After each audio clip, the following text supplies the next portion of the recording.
ဒီမှာတို့အများပဲပြောပါတယ်အခွင့်အရေးကြီးပဲပြောလို့မရဘူးအခွင့်အရေးပြောအကြောင်းပြောရတယ်တခါတည်းတာဝန်ဆိုတာပြောရမယ်ကိုမှဒီခွင့်ရေးရှိတယ်ပြောပြီးတော့ကိုမှဘာတာဝန်ရှိတယ်ဆိုတာမပြောလို့ရှိရင်ဘယ်လိုလုပ်ကိုနေတဲ့အတိုင်းဝိုင်းကိုအကျိုးပြုနိုင်မှာဒါတနည်းအားဖြင့်စောစောကပြောတယ်လို့တရားမမျှတာရောက်မှာပေါ့ကိုလုတ်ပိုင်ခွင့်ကိုတော့အလေးထားတယ်ကိုကနေပြီးတော့လို့ရမယ်စမ်းဆောင်မဲ့တာဝန်တွေကိုအလေးမထားဘူးဆိုတော့အယူသဘောများပြီးတော့အပေးသဘောနေတာပေါ့ဒါပေမဲ့ကျမအမြင်မှာတော့အယူနဲ့အပေးဆိုတာ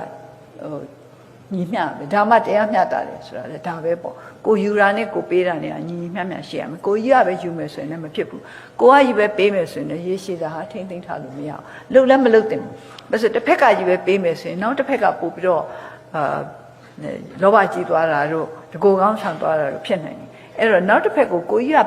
ကိုယ့်ဘက်ကပေးခြင်းမရင်ဘာမဆိုပေးမယ်ဆိုတာလေဒါလွတ်တင်လွတ်တိုက်တဲ့ကိစ္စမဟုတ်ပေးတဲ့နာပေးရမယ်မပေးတဲ့နာကိုမပေးရအောင်ဥမာ